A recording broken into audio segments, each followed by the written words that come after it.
Fuck my lord, you might fuck my lord, you might call my lord. Love gon' set me up, bitch gon' set me up. Halo guys, ketemu lagi di channel And The Well Lovers. Di One Punch Man chapter 168 sebelumnya kita melihat bagaimana Saitama kembali ke masa lalu dan dia langsung menghajar Garou sebelum Garou masuk ke mode Cosmic Fear Awaken. Tapi sebelum lanjut, jangan lupa untuk klik tombol subscribe bagi yang belum subscribe dan klik tombol like serta share video ini di semua sosmed teman-teman. Let's check it out.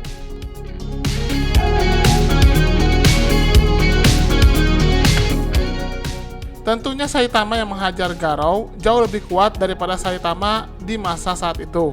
Dan ini membuat Garou berpikir jika itu bukanlah sosok Saitama. Karena setelah Garou kehilangan kekuatannya, Garou langsung merasakan hal yang sangat unik. Dia hanya berkata, apa yang terjadi? Dia datang tiba-tiba dari tempat yang tidak bisa kudeteksi. Pukulan yang bahkan jauh lebih kuat dari si botak itu. Belum sempat Garou berpikir, tiba-tiba di sampingnya sudah ada bermunculan para hero yang sebelumnya ditakut-takuti oleh Garou. Mereka pun langsung mengenalinya dengan mengatakan, kau si-hero hunter Garou bukan? Dengan wajah yang ingin menghantam Garou, sepertinya mereka sudah siap-siap untuk mengeroyok Garou. Garou hanya pasrah melihat mereka semua. Di sisi lain, Saitama sedang mendiskusikan tentang inti tubuh Genos dari masa depan. Tapi terjadi sesuatu yang aneh karena Saitama tidak bisa mengingatnya. Genos sendiri mengatakan jika ini memang sangat mirip dengan intiku. Saitama menimpali dengan mengatakan, bener kan? Saat aku sudah sadar, aku sudah bawa ini. Dan bagian selangkangan celanaku juga hancur. Sungguh fenomena yang aneh. Di sini Genos pun mengakukan sesuatu di mana dia mengatakan, aku akan hubungkan subkonektor dan mencoba mengaktifkannya. Tiba-tiba setelah disambungkan, core tersebut langsung aktif dan bernyala. Genos mengatakan apa yang ini persis seperti yang asli. Dan tiba-tiba saat konektor tersebut langsung mentransmisikan data dari inti ke tubuh Genos, Genos langsung melihat dan merasakan sendiri apa yang seharusnya terjadi. Dan ternyata dia mengetahui jika kejadian di masa depan sudah dilewati Saitama, tapi Saitama kembali ke masa lalu. Karena di pertarungan Garou dengan Saitama, saat itu Saitama membawa inti Genos, inti tersebut ternyata merekam semua kejadian dengan sangat detail. Dari mulai kemunculan Blast, lalu kemudian kehancuran dari satelit Jupiter, bahkan setengah inti Jupiter yang muncul terlihat gara-gara serangan dari Saitama. Ternyata saat itu ingatan yang ada dalam inti itu melewati ruang dan waktu bersama Saitama mengalir ke dalam Genos. Saitama sempat membuat Genos kaget dengan mengatakan, hey, kau kenapa Genos? Genos menjawab, maaf kepalaku agak pusing. Ini memang intiku, tidak salah lagi. Kalau begitu, lalu apa ingatan ini? Tak mungkin, masa depan yang mungkin akan terjadi? Dilihat dari situasinya, tidak ada penjelasan kecuali menerima hal ini. Sensei, apa kau bisa ingat sesuatu?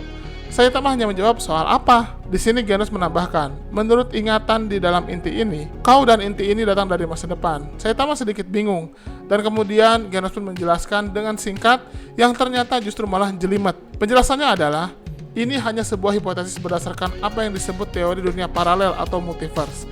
Tapi aku menduga kalau inti ini berasal dari salah satu dunia paralel yang terbagi akibat dari keputusan tindakanmu. Aku tidak tahu di mana titik pembagian itu terjadi atau saat sang pengamat mengambil tindakan, tapi sudah dipastikan kalau ada dirimu yang baru yang terbagi dari dirimu yang asli di titik awal kau berpindah waktu, lalu kau bergabung di saat perpindahan sudah selesai. Waktu pembagian dan penggabungan mungkin menjadi petunjuk kapan dunia paralel itu terbagi. Jadi seperti yang kau katakan tadi, di masa depan di mana inti ini berasal, aku telah dibunuh oleh Garou. Bahkan walau kau sudah sangat menahan kekuatanmu, tak mungkin kau akan kalah oleh Garou. Walau beberapa pun dunia paralel yang ada, dan faktanya, event yang terjadi di sekitar inti ini telah menjelaskan bahwa walaupun kemungkinan terburuk terjadi, dengan kematianku dan semua pahlawan di depan matamu, kau akan melampaui ruang dan waktu untuk menyelamatkan kami semua. Kemampuanmu untuk melampaui dan manipulasi hukum sebab akibat, sekarang jadi bukti positif kalau kau adalah simbol kepahlawanan yang sempurna, seperti yang kuduga darimu, Sensei.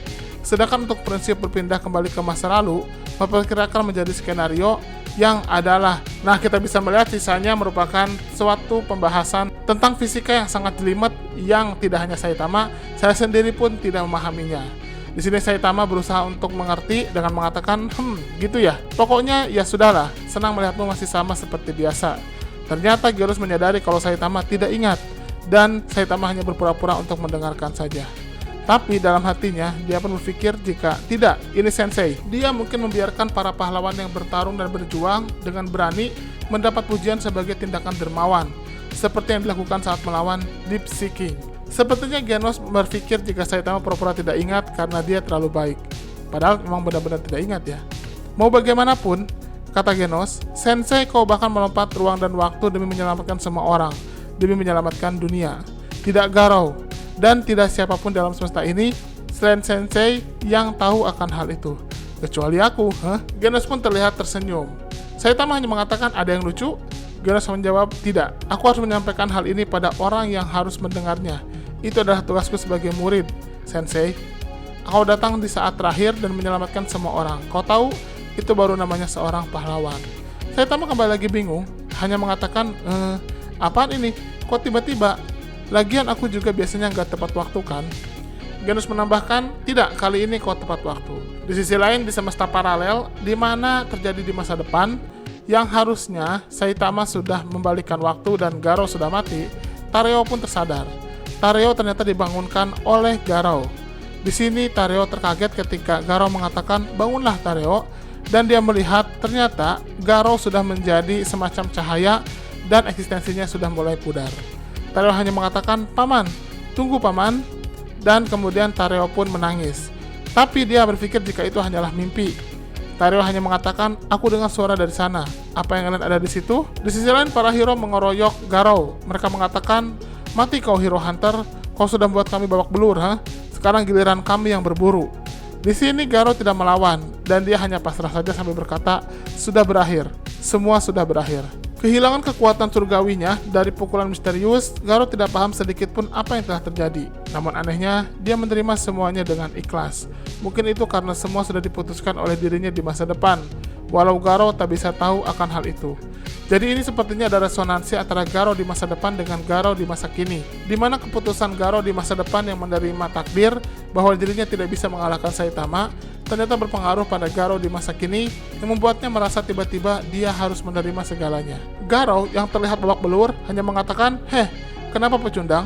Pukulanmu tidak ada rasanya. Ternyata di situ muncul Metal Bat dan mengatakan, sudah cukup, kalau begini kalian hanya memukuli orang yang terluka. Lalu para hero yang lain mengatakan, kau ini di pihak siapa? Yang babak belur itu kan kita. Kau tadi lihat sendiri dia menggila bukan? Kalau kita di sana hanya saling berdebat saja, dia akan membakar kita semua. Ternyata itu adalah perkataan dari Amaimas. Amaimas menambahkan, manusia monster ini sudah sepenuhnya menjadi monster. Keputusan untuk mengeksekusinya sudah mutlak dan tidak akan dibahas lagi. Tapi Metal Bat mengatakan, aku tidak ingat pernah setuju. Lalu kemudian Saitama pun mengatakan, aku juga.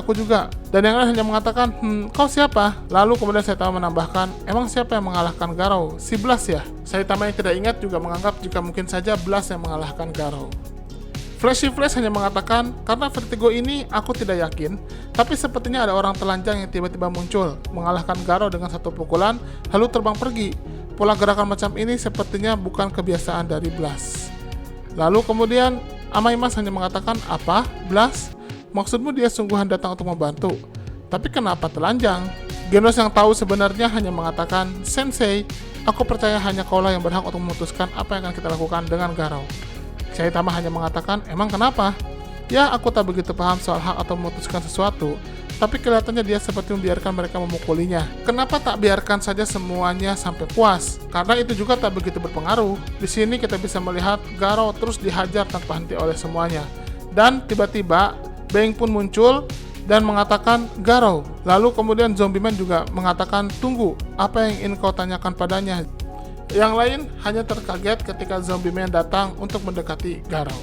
Nah, itulah part pertama dari One Punch Man chapter 169. Bagaimana menurut teman-teman? Silahkan berikan komentarnya di kolom komentar. Terima kasih. Pengumuman giveaway. Developers mau ngadain giveaway dengan hadiah yang menarik dan ada grand prize-nya loh. Hadiahnya adalah grand prize 1. Uang tunai total Rp2.500.000 untuk 2 orang pemenang, di mana masing-masing mendapatkan Rp1.250.000 yang diundi setelah channel ini mencapai 350.000 subscriber. Yang kedua, uang tunai total Rp2 juta untuk 2 orang pemenang, masing-masing mendapatkan Rp1 juta yang akan diundi setelah channel ini mencapai 300.000 subscriber. Dan 3, uang tunai total 1 juta rupiah untuk 2 orang pemenang, masing-masing mendapatkan Rp500.000 yang diundi setelah channel ini mencapai 250.000 subscriber. Selain itu, ada juga hadiah bulanan, yaitu voucher Google Play masing-masing senilai Rp50.000 untuk 2 orang pemenang yang diundi setiap minggu kedua dan minggu keempat setiap bulannya. Cara dapetinnya sangat mudah loh. Yang pertama, subscribe dan share channel Endewelovers ke semua sosmed dan kerabat teman-teman, minimal tag ke 5 temannya. Yang kedua, teman-teman komentar pakai hashtag giveaway Endewelovers di video mana saja yang tayang.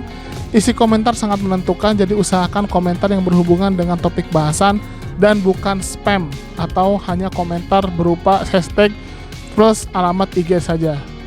Yang ketiga, wajib sertakan nama akun Instagram teman-teman di setiap komentar untuk menghindari penipuan pemenang. Yang sudah mendapatkan hadiah voucher Google Play tetap memiliki kesempatan untuk menang salah satu dari 3 hadiah grand prize, sehingga tidak usah khawatir tidak akan dapat hadiah grand prize. Kecuali jika sudah mendapatkan salah satu hadiah grand prize, maka tidak berhak lagi mendapatkan hadiah lainnya. Pengumuman pemenang di kolom komunitas dan Instagram resmi Endewelovers. Udah itu aja. Bebas mau komentarnya apa saja dan mau di video mana saja, tapi semakin sering berkomentar di setiap video yang tayang dengan hashtag dan juga dengan alamat IG disertakan, maka kesempatannya akan semakin besar. Semangat ikut giveaway!